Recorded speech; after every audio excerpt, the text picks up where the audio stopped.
Do you want to play better golf? Of course you do. Well, here are 3 easy ways to do it.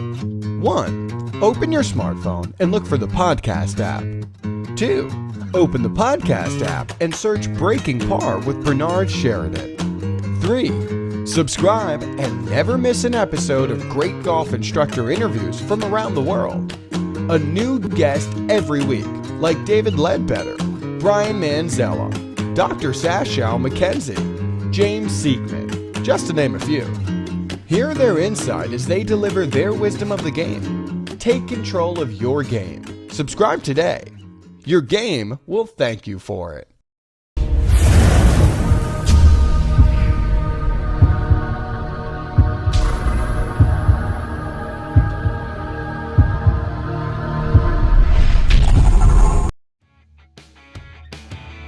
Welcome to Breaking Par with Bernard Sheridan, the golf podcast that interviews the best and brightest minds in the golf industry. Now, here's your host, Bernard Sheridan. Glenn, welcome to Breaking Par. Thanks for being with us today. So do I call you Bernard or Bernie? Whatever you want. Well, what do they usually call you? Well, some people call me Bernard. A lot of my friends call me Bernie. So I'll call you Bernard. Will be it. Okay, that's fine. That's fine. So tell us first, when is the very first time you picked up a golf club? How 14. old were you? 14. 14 years old. Okay. Yeah, we got a group of us were cut off the baseball team at the high school, so we decided to start Salinas High School golf team. And my partner in that was Michael Murphy, you know, the famous author of Golf in the Kingdom. Yes. So we started. That's when I started playing golf. Yeah. And when did you decide to take it on a little bit more involved with it as in writing and as a profession? Well, I enjoyed playing off and on, but I played other sports, and so I just played it probably in season. But then I became when I went back to school in the late 60s, then I really stayed. I had more time to play golf, and I became pretty good at it and enjoyed it. But it was just an avocation. But when I came to the University of the Pacific in 1971, I came there, I had my PhD, and I was going to teach my stuff, you know, in sports psychology. They didn't have a golf coach. So I said, well, gosh, I like to play golf, so why don't I be the coach? So we played a couple times a week and practiced, and then I became pretty good at it.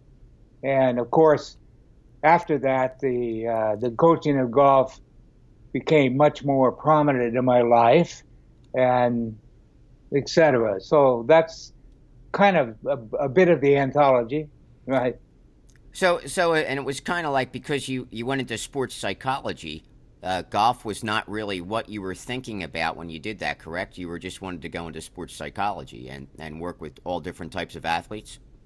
Yes, I did. But I was teaching courses, you know, in a sports science department, and I was able to be in touch with many coaches and athletes. And then the golf coaching and the sports psychology kind of emerged. And sometime in the 80s and early 90s, then I started a business. And I guess it began with a couple of players I started working with, John Flannery, and then Scott McCarron, who was more prominent.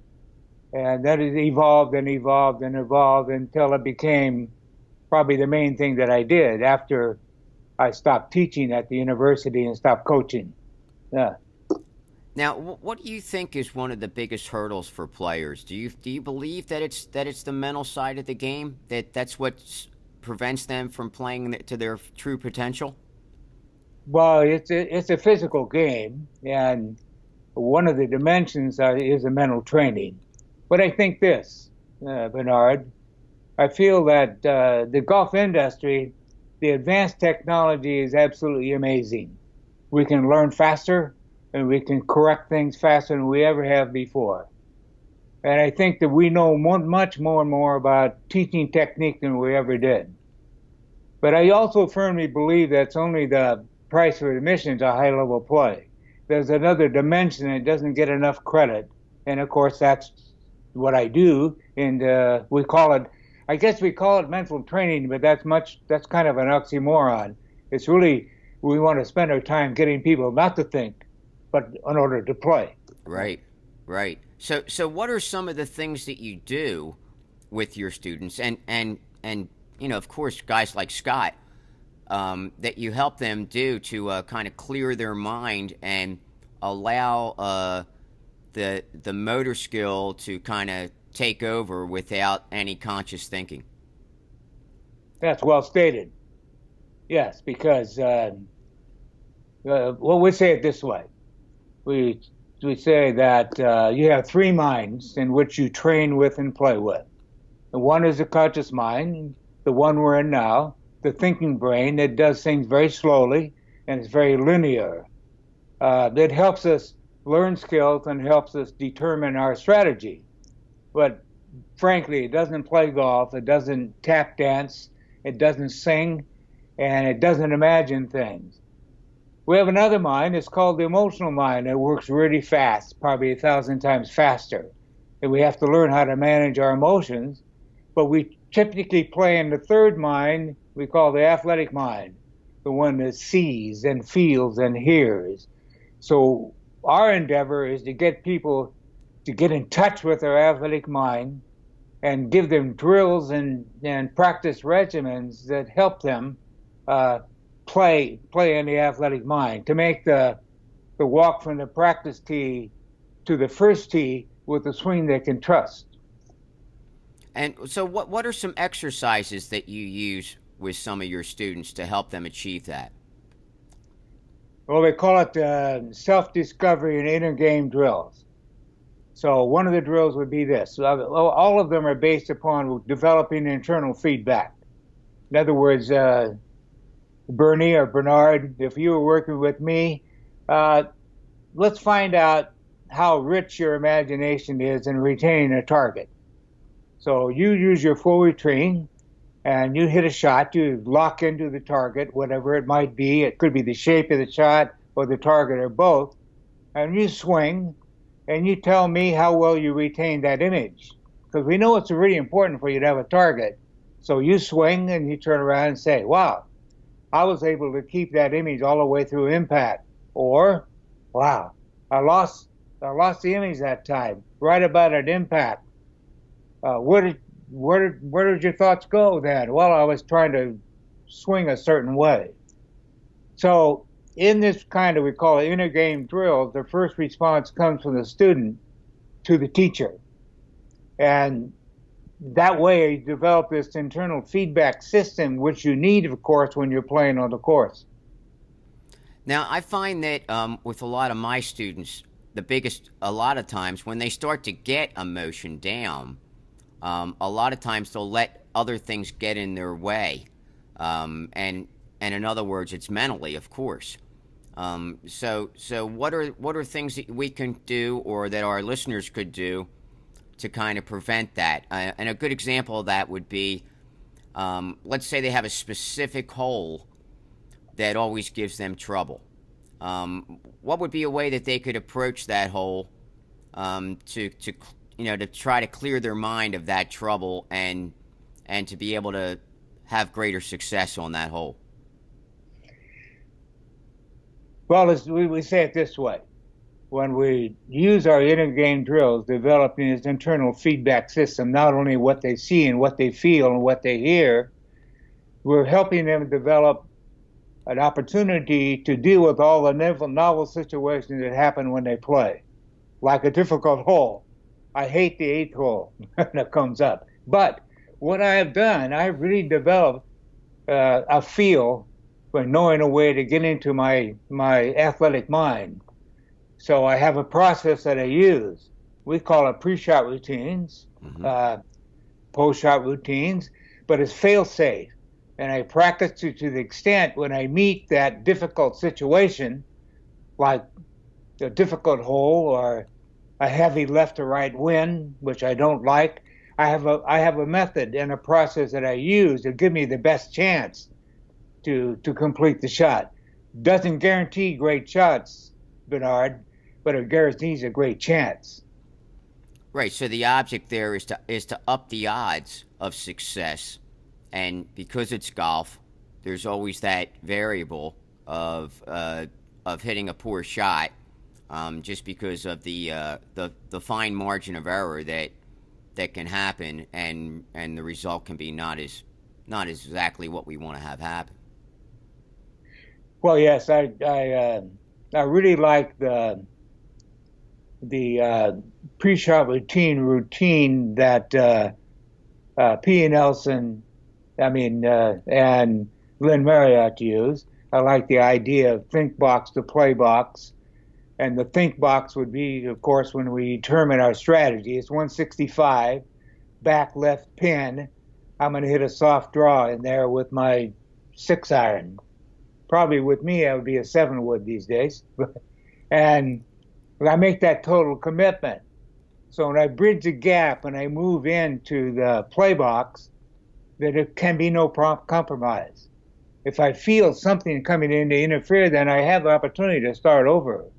But the more I practice this, the more I practice it in what we call first shot practices, no repeats, the more I'm apt to be able to deal with that situation when it comes. But it's really important that we organize our practices so that they will that my practices, the result of my practices, will transition to on-course play. Yeah, I like the play box, think box also. I use that a lot with my students, and I find that before they go, not only does it give them the opportunity to visualize what they're about to do, but also in a practice swing, they can kind of feel what they have to do, and there's no consequence because there's no ball. And then that way, once they get that feeling, they soak it in exactly what they need to do and gather the information about what they're about to produce, then I find that it raises their confidence level pretty high, and they have a much greater chance of success, especially if their confidence level is up. Well stated. I like that. One of the advantages of what we call our inner game drills, we're actually practicing the play box over and over again. We're asking people not only to retain the image of the shot, so this time I'd like you to swing tension free. I want you to be in touch with the rhythm and tempo of your swing. So this time you swing and you tell me, obviously, of course, tell yourself, that was tension free on a 1 to 10 basis. Okay, that was a 7. Or that time I felt tension right at impact. The more and more we can get people to self-discover what they see and feel and hear and sense and balance, the more we're able to move the person towards this place where they're able to manage themselves when they play. How's that? I think that's great, and I think that I found, and you can tell me if you found this too, that some students, when it comes to a practice swing or a think box routine, I get some who feel like it's going to slow up play when they're on the golf course. But what I have found with them is if they do this, they usually produce better shots, and it actually keeps play moving, as opposed to just stepping up and hitting the ball, because a lot of times they don't hit as good of a shot, and now they're taking more time, or they're hitting more shots, which is taking them more time during their round. Do you find that with your students also? Well, I told somebody just recently, the last person I work with is, I look at Jeff, you have to take all the time you need.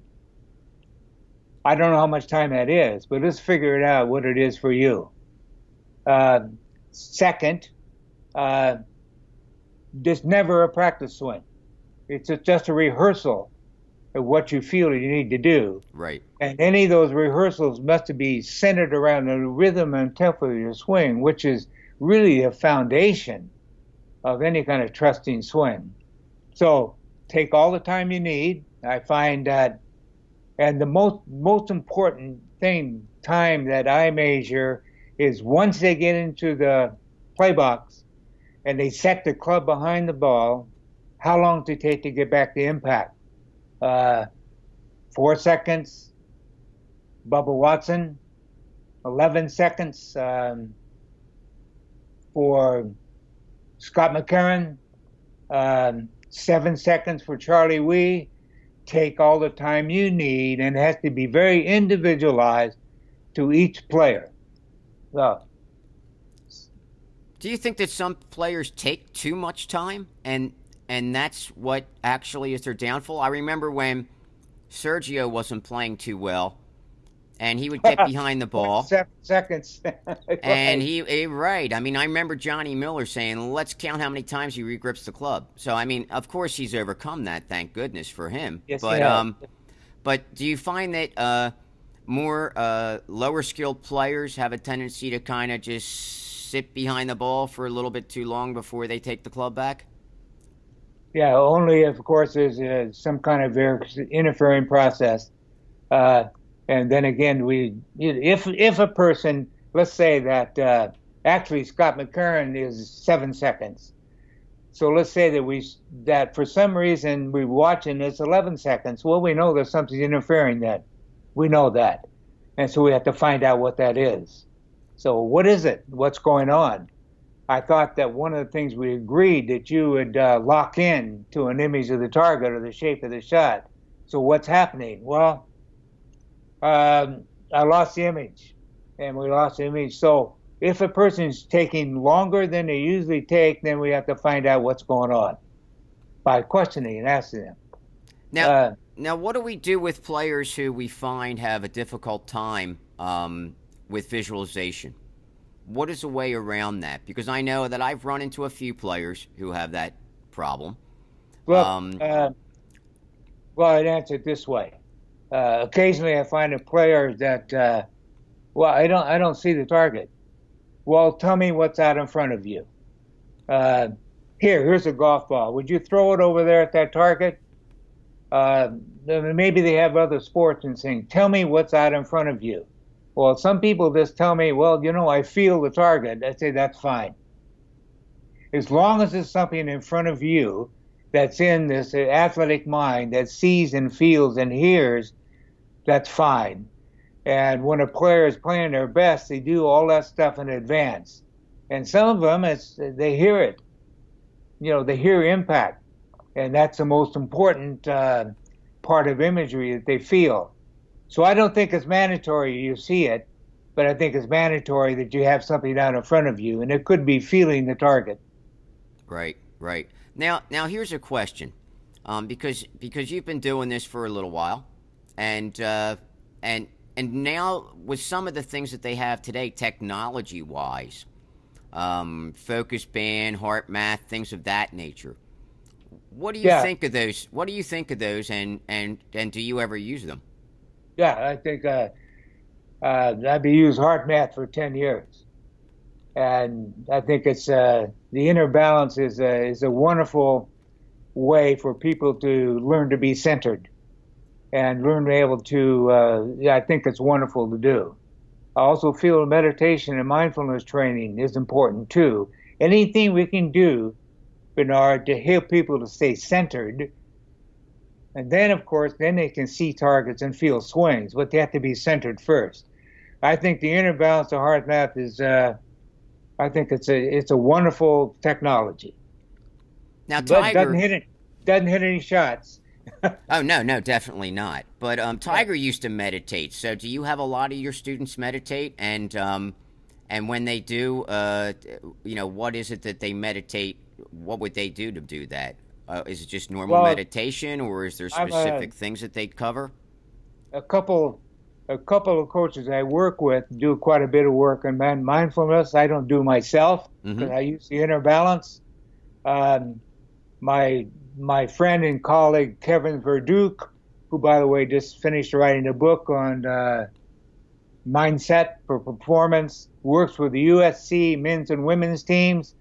He finds about half of them use the meditation that he teaches them, and it's a great way for them to learn to be centered. Because as I know, that you have to be centered first. Absolutely. Then you can start seeing, feeling things. Yeah. So all of that stuff is really good, and I think it's mindfulness is becoming kind of a catchphrase these days. Maybe more athletes are using meditation, but using something to allow them to be centered, I think, is really important. I know that myself, I use meditation not as much for my golf game as I do for my life, because it helps me, I want to say, decompress. It relieves my stress level during my normal everyday things that we deal with in this day and age. I feel like the stress level is a lot higher now than it was, let's say, back in the 80s, when there was not as much stuff going on, and life was a little bit simpler. Oh, a lot of stuff going on. Yeah, it's I mean, the internet is absolutely amazing, for the things that are available. And so, yes, you can be, we call it, our monkey mind is very prevalent, the mind that goes up and down and up and down and up and down. True. So anything we can do to help that would be great. I use the inner balance 3 times a week myself, and that's a good way for me to manage myself. And so then when stressful situations occur, when they do occur, maybe I'm better able to manage that. Yeah. And then, of course, that would go right into their game or whatever else it is in their life, right? I mean, it's because they're dealing with stress on the course. They're dealing with stress in everyday normal things, going to work, driving in a vehicle, for that matter. Well stated. Yeah, well stated. Yeah. Yeah, I mean, it's. I know that for me, if I do that, I try to do it once a day. I don't always achieve it, but I try to do it once a day for at least 10 minutes. Try to set 10 minutes aside to do a little bit of meditation. And it helps me. It's almost kind of like a little recharge.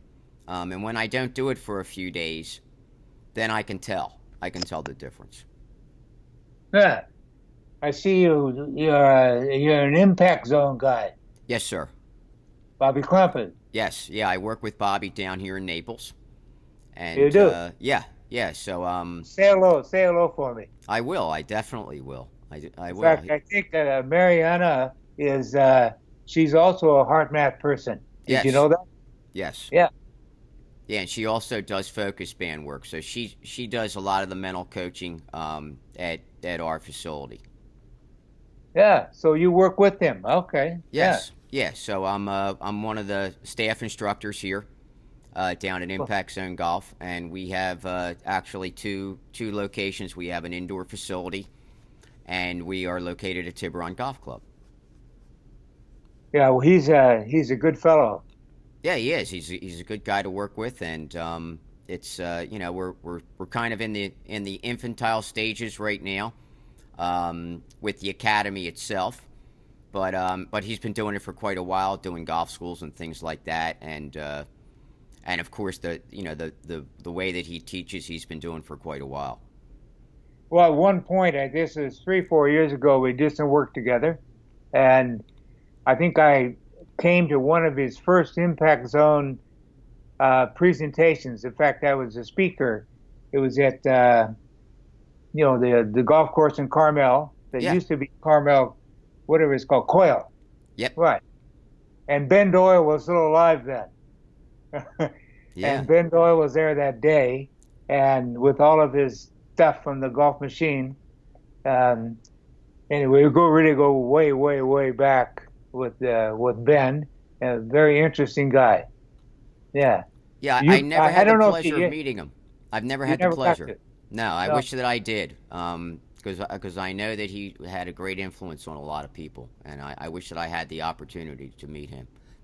Yeah, well, when Bobby was the best amateur in the country, when he was 18 or 19 or 20, and Ben was a hot teacher. Yeah. He was a hot teacher. That's the way it works, you know. Oh, sure. But Well, of Bobby, course, whoever's yeah, teaching, yeah. whoever the best is, that the teacher's going to be get Oh the no, accolades too. that's right. If for some reason a teacher or a sports psychologist hooks up with somebody I know that when Scott McCarron uh, first started, made his first win.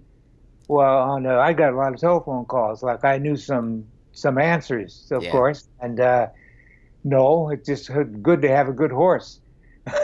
And that's true too. I mean, it's I mean, and I'm sure that there was some contributing on your part to make that horse run a little faster. Well, yeah, that's what. In fact, Scott now has in the last 2 years has worked with E.A. Tischler, who was a fascinating guy, and I said, "Well, congratulations to you and EA. EA, you're doing a great job." And Scott says, "Yeah." In fact, I got a text this morning because he's going to help us out on our coaching workshop we're doing on September 7th, Okay. which we can tell you a little bit more about. And he says, "Yeah, EA is a good teacher," but he said, "I'm a great learner," and that was because of all the work that we did together. Yeah.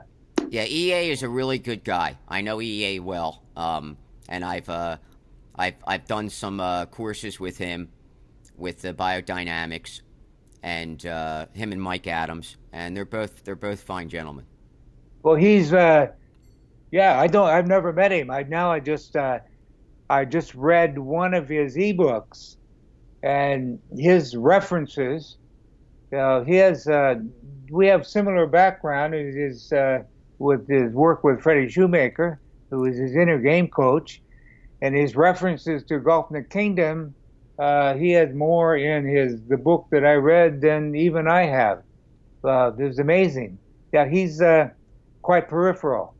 He is. He's a very, very bright guy. One of the, he's been on our show, and I really feel that he's one of the most underrated, but up and coming now minds in the game, and very, very bright guy.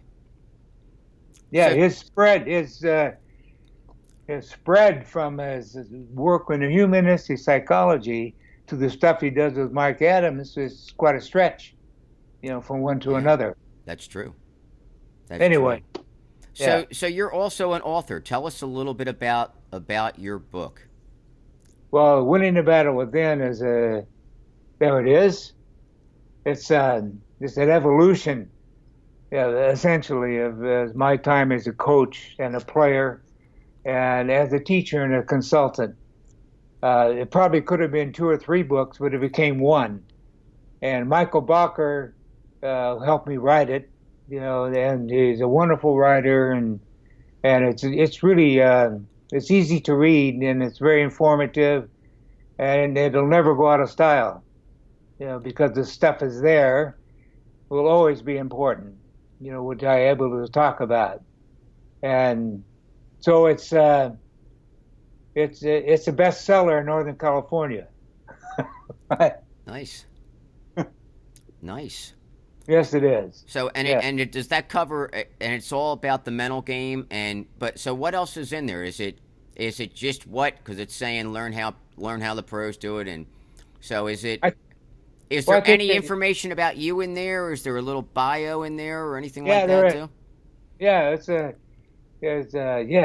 from my evolution as an athlete, and I coached basketball 15 years before I went back to school, and my evolution as a teacher and how it all came together, and eventually turned to golf. There's a lot about my feel for coaching education and education of coaches. Lots of stuff on motor learning, which I think is really important, how we learn skills and the best way to practice them. There's quite a bit on that. There's good stories about some of the people that I was able to work with. Many references to my friend Michael Murphy in the Golf in the Kingdom, which I felt was is a coaching Bible for many of us that in sports psychology. It's a lot about quality practice, the importance of it, and how to practice, and how you could get to the winner's circle too. And the winner's circle is not necessarily winning the prize, but is to be able to learn to manage your game and have more enjoyment when you play. Because I think we're missing the point in growing the game, because we have to grow enjoyment, then we'll grow the game. But yeah, it was a great endeavor, and I love doing it. And I love now reading back through the passages, because there's really a lot of good stuff. Yeah. It's a great achievement. I mean, it's to be able to be an author and to write a book is not an easy task, and I'm sure it took some time to do that. Yes, it took some time. I had some help. I'm in with a colleague of mine, Eric Jones, the long drive champion, is doing a lot of great work in teaching and combining sports psychology. We're working on an ebook right now, which is called the Clutch Player Formula. And I think it'll probably be out probably in October. Interesting. Yeah. Now, will we be able to find that on your website? Well, you won't get it yet because it's not done yet. Right, I understand that. But when it Yeah. is, it'll be up. It'll be up there. Oh yeah, definitely will be. And what is the best way for our listeners to contact you or to find your website? It's wbwgolf.com, and that's a website, and there's a lot of stuff in there, and all the things that I've done over time. And then it's the email address is glenn@wbwgolf.com. Yeah. Great. So that's very simple ways to be in contact. Yeah. Excellent. Now, you mentioned a seminar that you have coming up. Yeah, I've done it. I've done quite a few for Northern California golf professionals and coaches. And I've assembled a group Thursday, September 7th. It's called The Art and Science of Coaching, Innovative Practices to Enrich, the high-level play of your players. And we're going to have a group of participants, golf professionals, we call them coaches, and college coaches, and some high school coaches. And I've assembled a group of people to deliver the messages. I'll be the protagonist or the presenter. And yeah, I think it'll be, it's very easy to find on my website. It's The Art of Science of Coaching. It's all over Facebook and LinkedIn these days to advertise it. And we're really looking forward. It'll be very exciting. Yeah. We have a kind of a range of people like Laird Small, the Pebble Beach Academy, the Teacher of the Year in 2003. We talk about what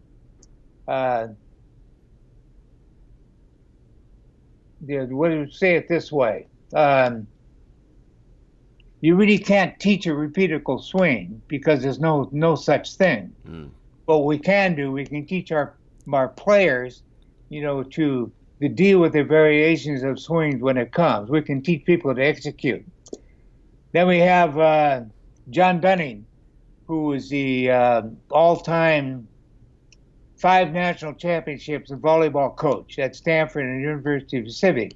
That will talk about the evolution of his coaching, how he learned as a relentless technique coach that there was more to it, that we need to teach more in order to teach people for performance. He became a performance coach, and of course, many golf teachers can certainly learn from that, because we can, as you know, I don't want to talk forever about this, Bernard, but we can end up just teaching technique and forget about the transition that we need to go from the practice tee to the first tee. So John talks about that.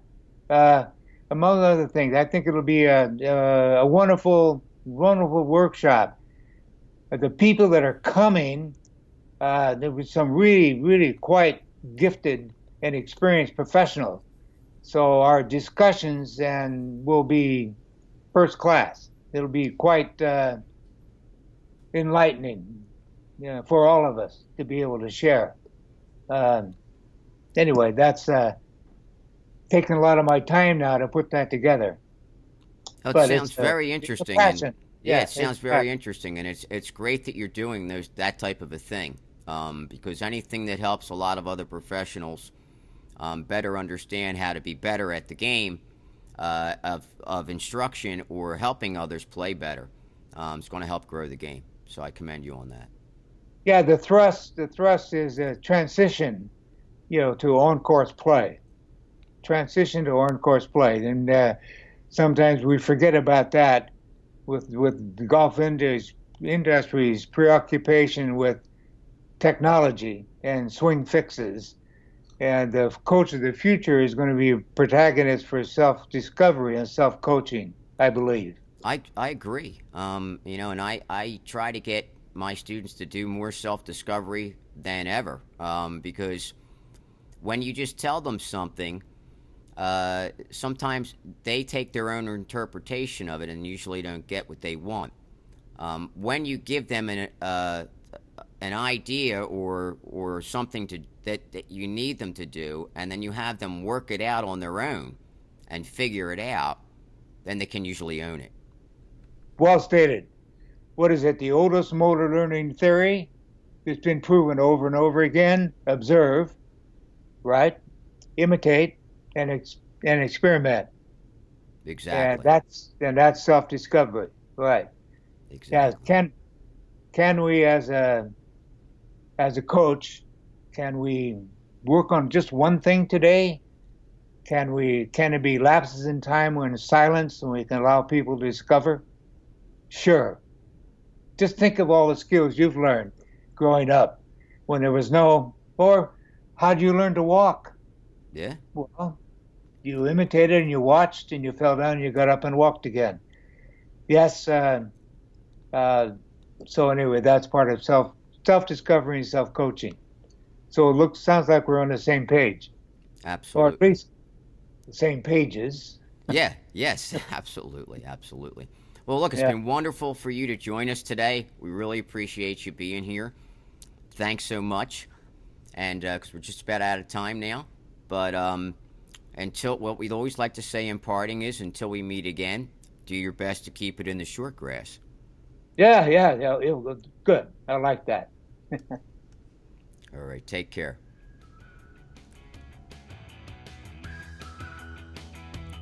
You've been listening to Breaking Par with your host, Bernard Sheridan.